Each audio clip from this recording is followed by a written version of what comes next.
Riani segera berkata, "Tuan Andi, kalau kau ingin aku menghadapi keluarga Smith, Chandra Smith, ataupun anggota keluarga lainnya, aku tidak keberatan. Bahkan, aku sangat menginginkannya.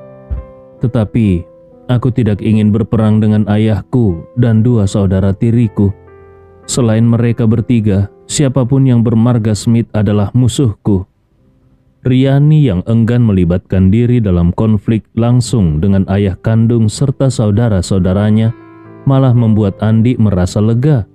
Bagi Andi, seseorang yang sanggup menyerang bahkan keluarganya sendiri akan selalu menimbulkan rasa waspada. Dalam pandangannya, seburuk apapun seseorang, tidak seharusnya kehilangan sisi kemanusiaannya.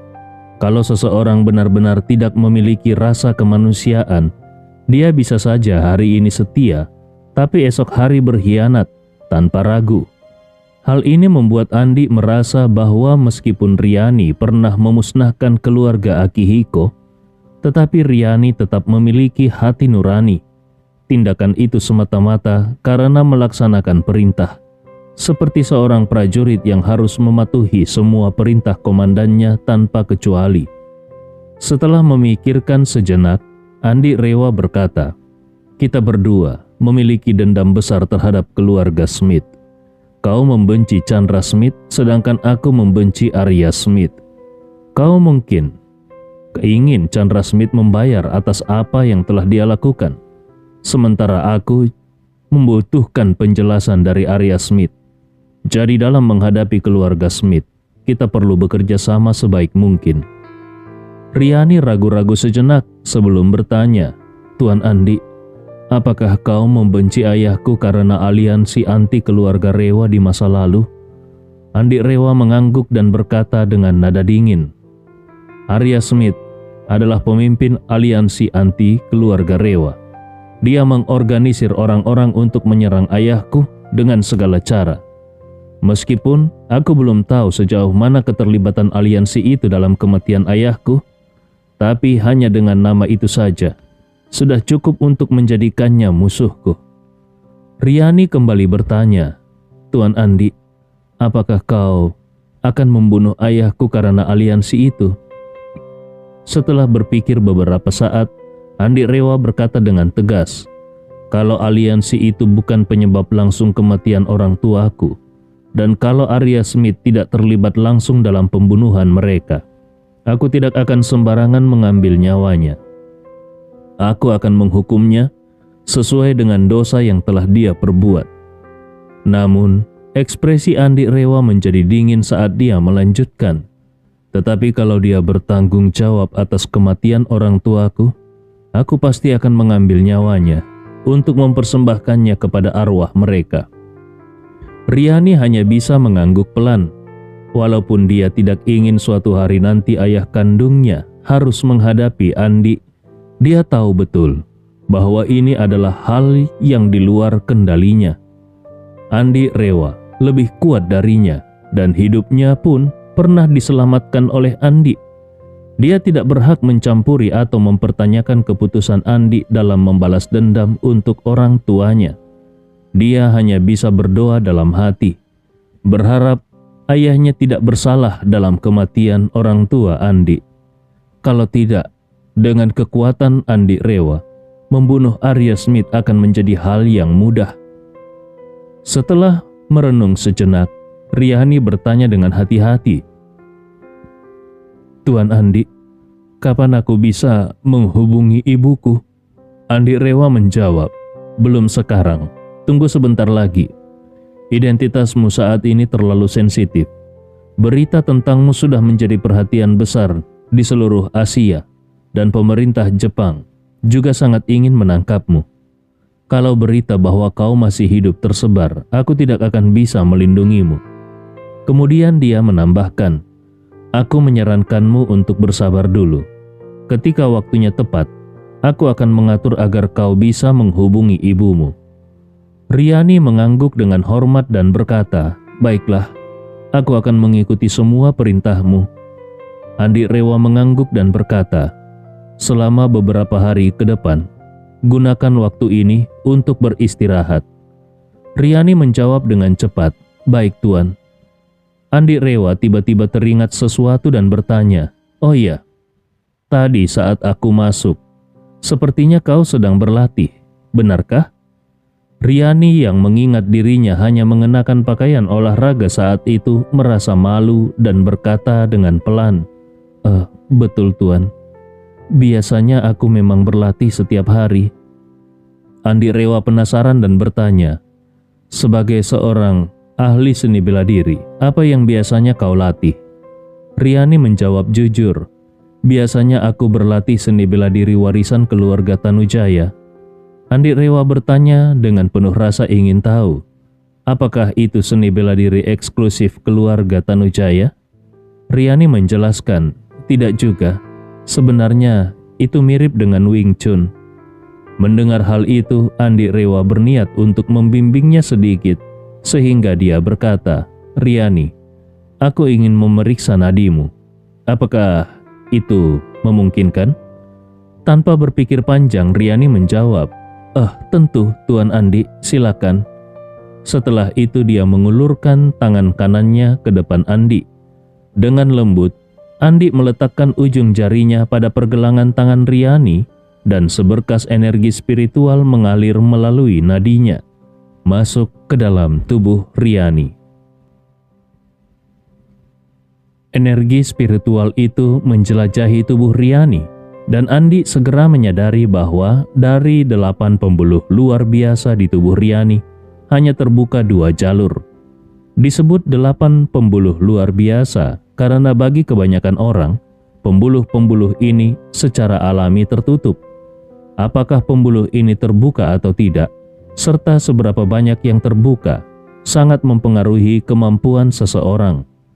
Kalau semua pembuluh ini tertutup, maka orang tersebut hanyalah manusia biasa tanpa kemampuan istimewa. Kalau 1 atau 2 pembuluh terbuka, kekuatannya akan meningkat pesat.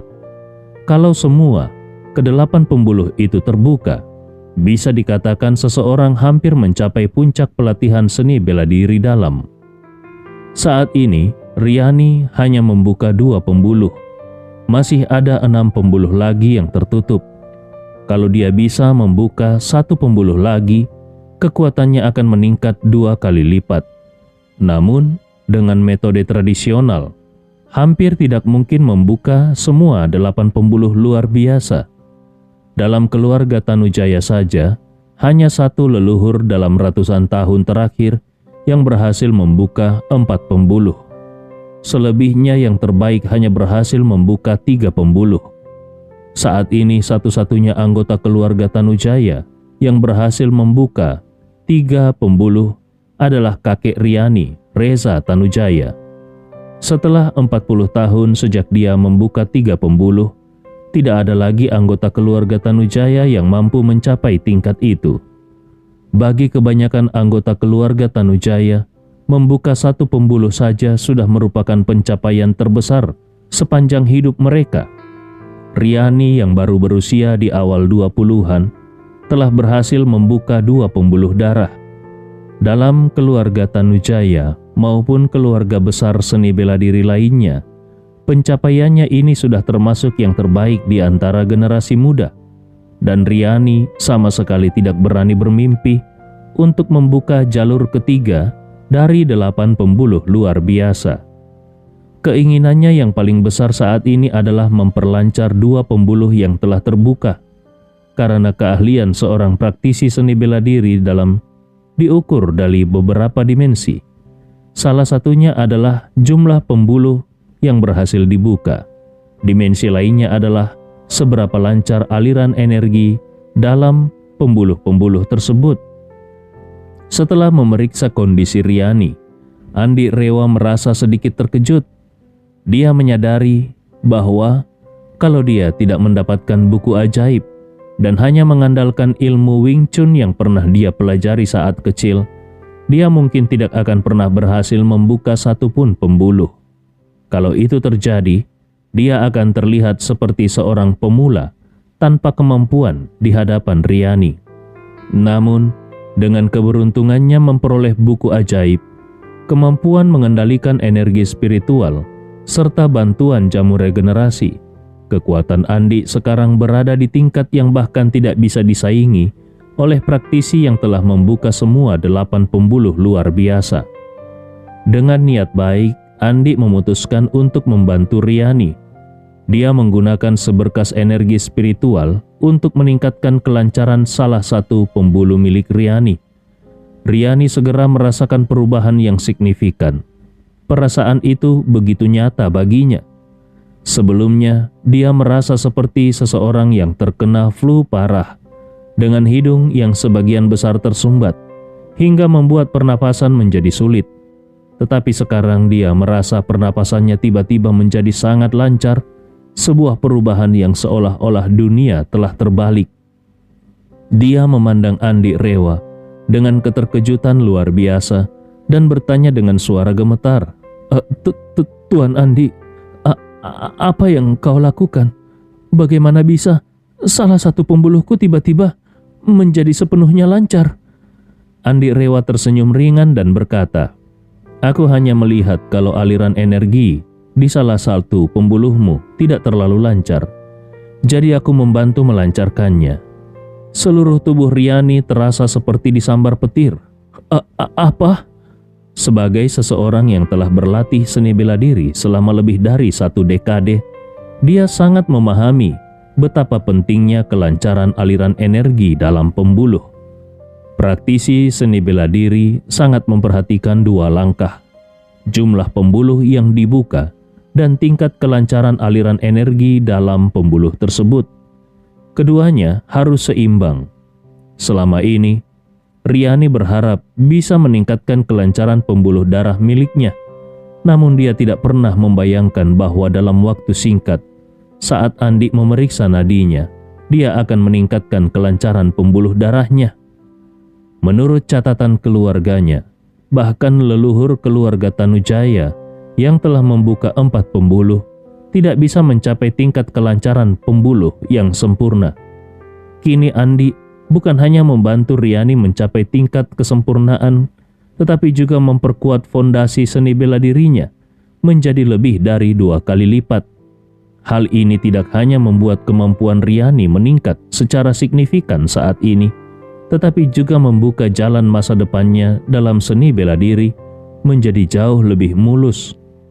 Dengan salah satu pembuluhnya yang telah mencapai tingkat sempurna, fondasi seni bela dirinya kini menjadi sangat kokoh dan memungkinkan kemajuannya di masa depan menjadi jauh lebih efisien. Riani merasa sangat terharu sekaligus terkejut luar biasa. Dia berpikir di dalam hatinya, Tuan Andi hanya dengan santai memeriksa denyut nadiku, tetapi bisa memberikan peningkatan kemampuan yang sedemikian besar. Seberapa kuat sebenarnya kekuatan yang dimiliki oleh Tuan Andi? Pembuluh yang sempurna berarti bahwa fondasi seni bela diriku telah mencapai puncaknya. Ini adalah hal yang selama ini bahkan tidak pernah berani aku impikan. Pencapaian seperti ini sangat sulit dicapai oleh praktisi seni bela diri seumur hidupnya. Tetapi di tangan Tuan Andi, ini hanyalah hal sepele seperti menggerakkan jari. Ini seperti keajaiban. Benar-benar seperti mengubah batu menjadi emas. Namun bagi Tuan Andi, kemampuan sehebat ini hanyalah perkara kecil. Seberapa luar biasa kekuatan Tuan Andi untuk bisa mencapai tingkat yang sedemikian tidak terbayangkan ini. Sepertinya selama ini pemahamanku tentang kekuatannya itu salah. Sebelumnya aku berpikir bahwa dia hanya seorang ahli dengan kekuatan luar biasa. Namun, hari ini aku menyadari bahwa kehebatannya jauh melampaui itu, bahkan sudah di luar batas imajinasiku. Pikiran ini membuat Riani merasa sangat bersyukur atas pertemuannya dengan Andi Rewa. Walaupun pada awalnya hubungan mereka tidak terlalu menyenangkan, namun sejak Andi menyelamatkannya, Andi Rewa terus-menerus menunjukkan kehebatannya melalui tindakan nyata yang mengubah cara pandang Riani terhadap dunia. Tanpa mengenal Andi Rewa, Riani sadar kalau dia tidak akan pernah mendapatkan keberuntungan seperti ini. Dengan penuh emosi, Riani tiba-tiba berlutut dan berkata dengan suara tercekik, "Tuan Andi, kebaikanmu akan selalu aku ingat seumur hidup. Mohon terimalah hormatku." Setelah itu dia membungkuk dalam-dalam dan memberikan salam penuh hormat. Andi Rewa menjawab dengan santai, "Ini hanyalah hal kecil, tidak perlu berlebihan." Riani menjawab dengan penuh kesungguhan, "Tuan Andi, keberkahan yang kau berikan kepadaku adalah sesuatu yang bahkan praktisi seni bela diri yang berlatih seumur hidup pun tidak bisa mencapainya. Kebaikan ini akan selalu aku kenang." Andi Rewa tersenyum ringan. "Sekarang fokuslah untuk meningkatkan kelancaran pembuluhmu yang lain. Dan coba upayakan membuka pembuluh lainnya yang masih tertutup. Itulah hal terpenting yang perlu kau lakukan saat ini. Kebetulan, kau tidak bisa keluar untuk sementara waktu. Gunakan waktu ini untuk berlatih di hotel." Riani segera menjawab, "Baik Tuan Andi, aku akan berusaha sebaik mungkin dan tidak akan mengecewakanmu." Andi Rewa mengangguk dan berkata sambil berdiri, "Baiklah, kau lanjutkan latihanmu. Aku akan kembali dulu." Riani secara naluriah bertanya, "Tuan Andi, kau sudah akan pergi?" Andi Rewa mengangguk dan menjawab santai, "Aku masih harus membeli bahan makanan untuk memasak di rumah. Kalau terlambat, istriku tidak akan bisa makan siang tepat waktu." Kata-kata itu membuat Riani sangat terkejut, tetapi sekaligus merasa kehilangan. Dia langsung bertanya tanpa berpikir, "Tuan Andi, kau sudah menikah?" Andi Rewa mengangguk, "Sudah 4 tahun." Riani benar-benar terkejut dan berkata, "Keluarga Rewa adalah keluarga terbesar kedua di negeri ini. Tetapi aku tidak pernah mendengar berita tentang pernikahanmu." Andi Rewa tersenyum sinis. "Sebagai anak dari keluarga Rewa, aku hidup sendiri selama 19 tahun. Keluarga Rewa baru menemuiku setahun yang lalu. Sebelum itu, aku sudah menikah dan menjadi menantu dari keluarga biasa di kota ini." Riani merasa kembali terguncang. Dia bergumam di dalam hatinya, "Apa? Aku pernah mendengar cerita tentang anak dari Sandi Rewa yang hilang, tapi aku tidak pernah membayangkan kalau Tuan Andi, seorang pria yang begitu luar biasa, ternyata menjadi menantu keluarga biasa di kota ini. Dia adalah anak dari keluarga Rewa, putra satu-satunya dari Sandi Rewa yang legendaris. Selain itu, kemampuan seni bela dirinya sudah berada di tingkat yang sangat luar biasa. Hal ini saja cukup untuk membuat para praktisi seni bela diri berebut untuk mendekatinya. Para ahli seni bela diri yang biasanya dipuja-puja oleh keluarga besar, kalau dibandingkan dengan Tuan Andi Rewa, tidak ada apa-apanya. Kalau dia ingin mendirikan aliran sendiri, para ahli seni bela diri pasti akan berbondong-bondong menjadi muridnya dan setia melayaninya. Dia memiliki kemampuan yang luar biasa dan bisa menjadi tokoh yang dihormati oleh banyak orang kapan saja. Tetapi, bagaimana mungkin seorang pria sehebat ini bersedia hidup sebagai menantu keluarga biasa di kota Makassar?" Saat Riani merasa sangat bersyukur atas anugerah yang diberikan oleh Andi, sekaligus terkejut dengan identitas Andi sebagai seorang menantu yang tinggal di rumah istrinya, Andi Rewa dengan wajah tenang berkata, "Kalau kau memiliki kebutuhan apapun, langsung saja sampaikan pada Ibnu Komar. Dia akan membantumu mengurusnya. Aku akan pergi dulu." Riani buru-buru menjawab, "Tuan Andi, biar aku antar." Dia mengantar Andi Rewa hingga keluar pintu kamar. Namun Andi berkata, "Cukup sampai di sini." Riani dengan hormat mengangguk, lalu membungkuk dalam-dalam. Dan dengan penuh rasa terima kasih dia berkata, "Tuan Andi, terima kasih banyak." Andi Rewa tersenyum ringan, tidak perlu terlalu formal. Setelah berkata demikian, dia melangkah pergi. Riani hanya bisa memandangi punggung Andik Rewa hingga menghilang dari pandangannya di area administratif tempatnya tinggal. Dia merasa ada kekosongan dalam hatinya.